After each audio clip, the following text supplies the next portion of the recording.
Hey guys, I'm Nick. Thanks for joining me and happy 4th of July. Today we're beginning our first mini-series this month, Rebellious. This is a series all about serving, both in church and our community. Now on to our game. Today's game is Ultimate Duels. We're going to present you with a pair and you'll have to tell us who you think would win.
Worship Him together.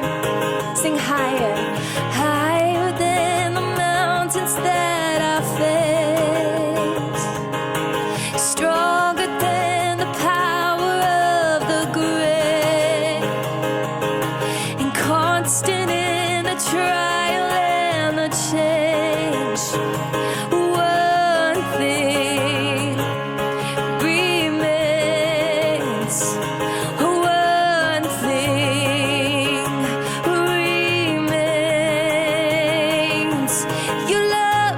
Fails and never gives up, it never runs out on me.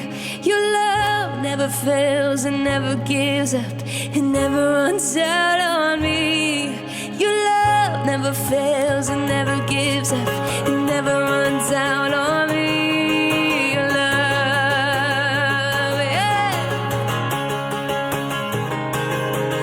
On and on and on and on it goes. For it overwhelms, it satisfies my soul. Oh, and I never ever have to be afraid. 'Cause one thing remains. Sing your love never fails and never gives up, it never runs out on me. Your love never fails and never gives up, it never runs out on me. Oh, your love never fails and never gives up, it never runs out on me. Your love, sing on and on and on and on and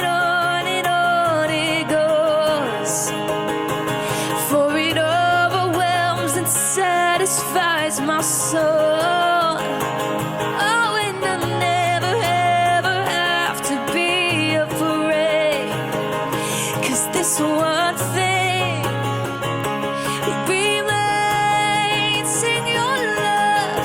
Your love never fails and never gives up and never runs out on me. Your love never fails and never gives up and never runs out on me. Oh, your love never fails and never gives up and never runs out on me. Your love in death and life, and in death and life, I'm confident and covered by the power of your great love. My debt is paid. My debt is paid. There's nothing that can separate my heart from your great love. Sing in death and in death and in life, I'm confident, covered by the power of your great love. Oh, my debt is paid, and there's nothing that can separate my heart from your great love. 'Cause your love never fails and never gives up and never runs out on me. Your love never fails and never gives up and never runs out on me.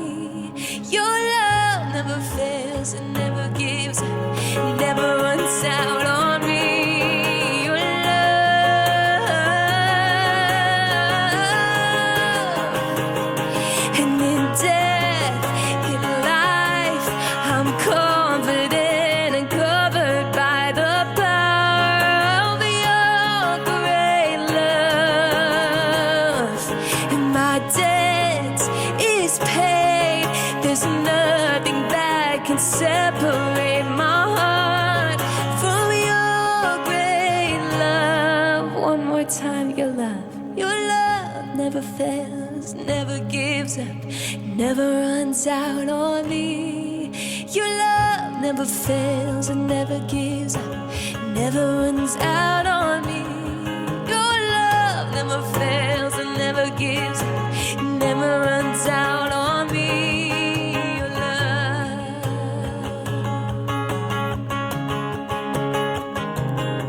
Oh, your love never fails and never gives up, never runs out on me. Your love never fails and never gives up, never runs out on me. Your love never fails and never gives up, never runs out on me. Your love. Hallelujah.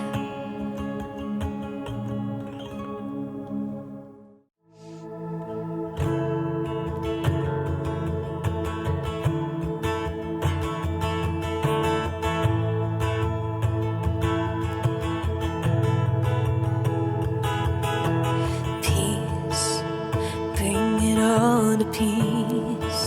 The storm surrounding me, let it break at your name. Still, call the sea to still, the rage in me to still every wave at your name. Jesus, Jesus, you make the darkness tremble. Jesus, Jesus, you silence fear. Jesus, Jesus, you make the darkness tremble. Jesus, Jesus. Sing, breathe, breathe. Call these bones to live. Call these bones to sing once again. I will praise Jesus, Jesus. You make the darkness tremble. Jesus, Jesus. You silence fear. Oh, Jesus, Jesus. You make the darkness tremble. Jesus, Jesus. sing Jesus, Jesus, Jesus. You make the darkness tremble, Jesus, Jesus. You silence fear, oh Jesus, Jesus. You make the darkness tremble, Jesus, Jesus.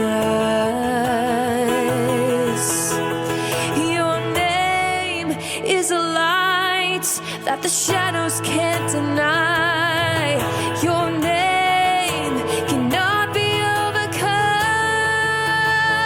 overcome. Your name is alive, forever lifted high. Your name cannot be overcome. Sing your name.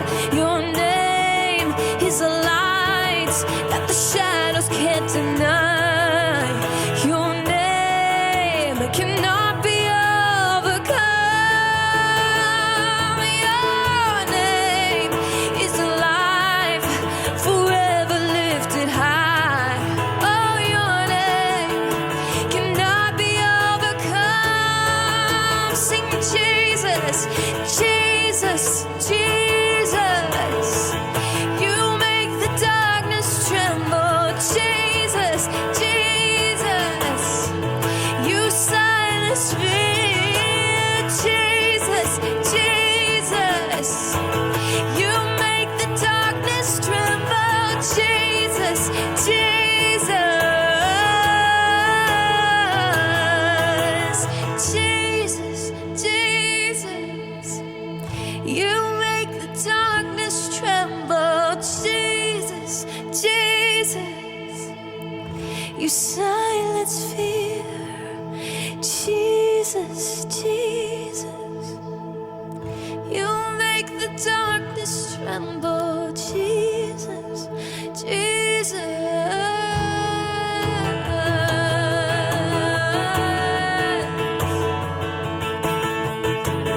No other name but Jesus.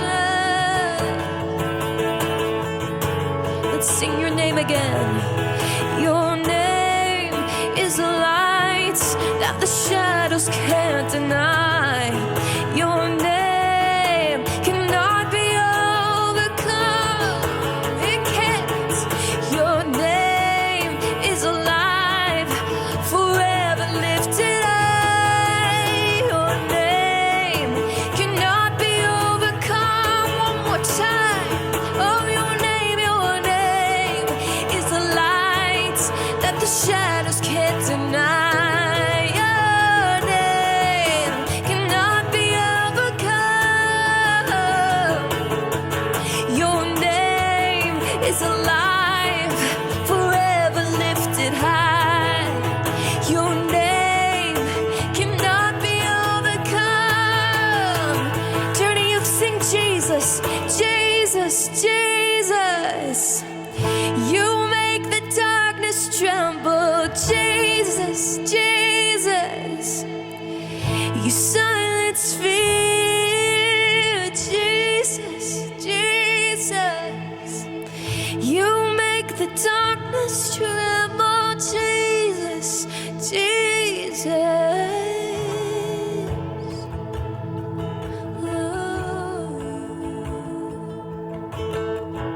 You make the darkness tremble.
Let's start with a good rant. Can I tell you one thing that makes me furious?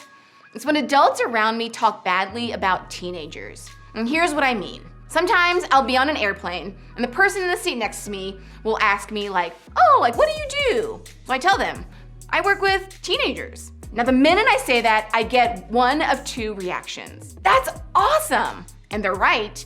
Or, oh, I'm so sorry, I could never do that. Then they give me all of the reasons as to why they don't like teenagers. And I know, it's rude, it bothers me too. And the truth is, sometimes I think people in high school get stereotyped in a way that's really unfair. And sometimes teenagers get labeled as lazy or entitled.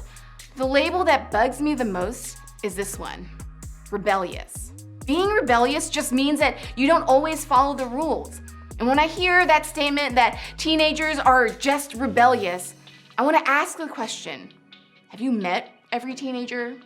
Because the truth is that you can't just put everyone in the same category like that. And is being rebellious always a bad thing?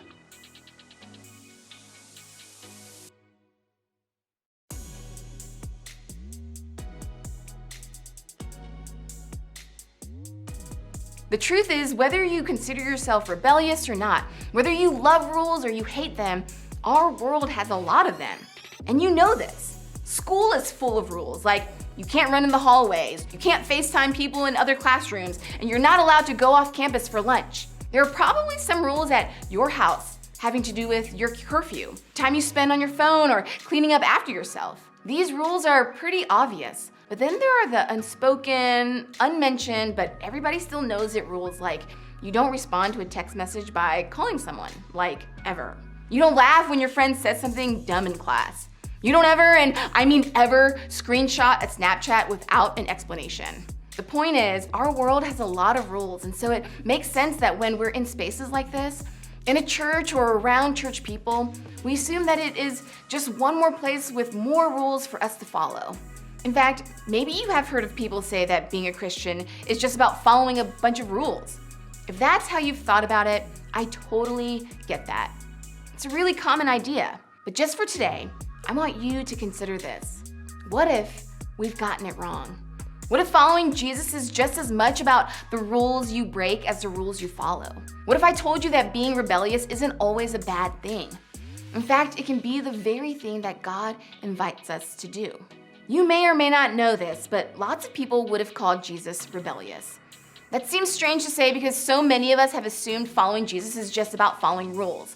But the truth is, Jesus often challenged the way things had always been done. He disagreed, he debated, and sometimes he broke rules that were cultural or traditional, and it made everyone a little bit nervous. In fact, some powerful leaders were so bothered by Jesus that they made a plan to kill him. How do we know this happened? Well, a few people who knew Jesus well wrote down what happened in his life, and those documents have been passed down for generations. One of those writers was a good friend, John. This is what John wrote down in his record of Jesus' life. It was just before the Passover festival. Jesus knew that the hour had come for him to leave this world and go to the Father. Having loved his own who were in the world, he loved them to the end. Jesus is with his closest followers, the disciples, sitting down for the feast of the Passover, a time to remember the good things God had done for the Israelite people when he freed them from slavery in Egypt. Passover happened every year, but this one was a bit different for Jesus because he knew that he was only days away from being arrested and put on trial for what would eventually lead to his death. John continues, Jesus knew that the Father had put all things under his power and that he had come from God and was returning to God. So he got up from the meal, took off his outer clothing, and wrapped a towel around his waist. After that, he poured water into a basin and began to wash his disciples' feet, drying them with the towel that was wrapped around him. Keep in mind that this took place in a culture at that time that Jesus walked the earth, thousands of years ago. They didn't have cars, they didn't have bikes, the roads weren't paved, and there were no sidewalks. And they didn't have the latest LeBrons or Jordans or Off-Whites or Crocs or whatever it is. Most likely, they had a thin pair of sandals to protect their feet from the rough terrain because they were literally walking everywhere they went. Through grass, through mud, dirt, dust, and anything else you can imagine that you'd find on the ground. I don't know about you, but I personally am not a huge fan of feet now, so I can't even imagine the nastiness of feet back then. That's why foot washing was considered something a servant would do. No one would willingly touch anyone's gross feet, except Jesus. It must have shocked everyone. Jesus, without saying a word, breaks a rule that had existed for centuries. In fact, it's a rule that still exists today, one that I think many of us follow without even thinking about it. Only do what you have to do. Isn't it true that's an unspoken rule in our world? Maybe you've heard people say, look out for number one, or worry about yourself, or do the minimum requirement. In other words, only do what you have to do. It makes sense. After all, you only do homework that counts for a grade. You only run as many laps as your coach asks you to do. You only volunteer as many hours as your club is asking you to do. And you only clean up when your mom threatens to ground you. Does following this rule make you a bad person? No. It makes you a normal human being. This is one we all follow. In fact, one of the most common ways to live is to only do what you have to do. It's such a normal way of thinking, it almost feels like a rule. That's what makes Jesus' feet washing so remarkable. This was more than just doing something nice for his friends. Washing feet was going beyond what a normal human being would do. It wasn't required. It wasn't expected. It wasn't the way we do things. In one of his last days on earth, Jesus did the opposite of what everyone would have considered normal. And it was one of the greatest acts of rebellion in history. When he had finished washing each of the disciples' feet, he said this. "Do you understand what I've done for you?" he asked them. "You call me teacher and Lord, and rightly so, for that is what I am. Now that I, your Lord and teacher, have washed your feet, you also should wash one another's feet. I've set you an example that you should do as I have done for you. Very truly I tell you, no servant is greater than his master, nor is the messenger greater than the one who sent him. Now that you know these things, you will be blessed if you do them." This was how Jesus rebelled. He saw a world where people looked out for themselves, only doing what they had to do for those they wanted to do things for, and he refused to live by those rules. In other words, he rebelled in a way that honored God. He challenged what was normal or expected in a way that served others. He served people like him and people who were nothing like him. Jesus went out of his way to serve people that his society said didn't matter at all. He did what he didn't have to do, even when it cost him his reputation and ultimately his life. He loved them to the end, and as a result, he didn't just overthrow the system in Rome, he changed the world. See, that's the thing about doing something you don't have to do.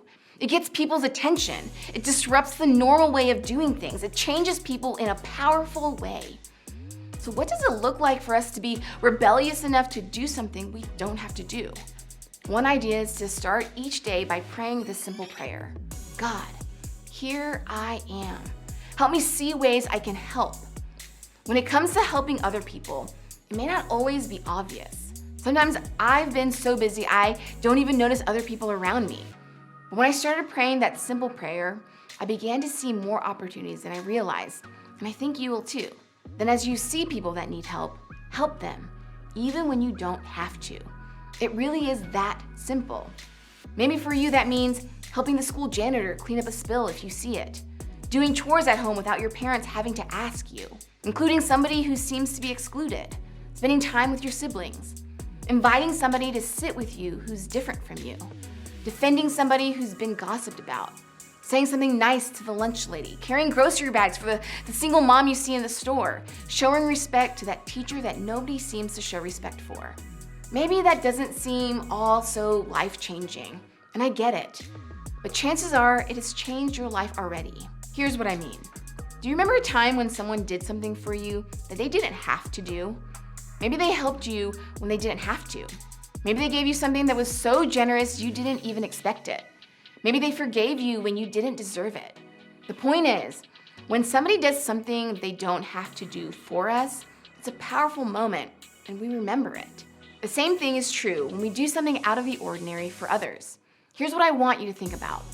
What would happen if people from this church or people from your group started doing things that we don't have to for our schools, our families, our sports teams, or jobs, our community. When Jesus did what he didn't have to, it turned the world upside down. When you and I serve in a way we don't have to, I think we can have a similar effect. That's why I want everyone here to be rebellious enough to do what you don't have to do. The truth is, some rules are good. Rules like wearing a seatbelt or driving the speed limit, they keep us safe. Following them is good, and we know it. But other times, ideas like selfishness are so much a part of our world, so normalized that they feel like rules we have to obey. And when it comes to those, sometimes a little rebellion is a good thing. In fact, that's one of the reasons we have groups, so that we can remind each other that we don't have to do things or live a certain way because it's normal or it's expected. We can go beyond what we have to do and serve others in a way that is not required. This week, I hope you talk with your group about ways you can serve together, ways you can show up for people in your school, or even ways you can help each other. Whatever you decide, just be rebellious enough to do what you don't have to do. Thanks for joining Journey Youth Online this summer. If you have any questions, need support, or just want to get connected with us, you can email us at youth@discoverdestiny.org or text us at 817-587-4408. See you next week.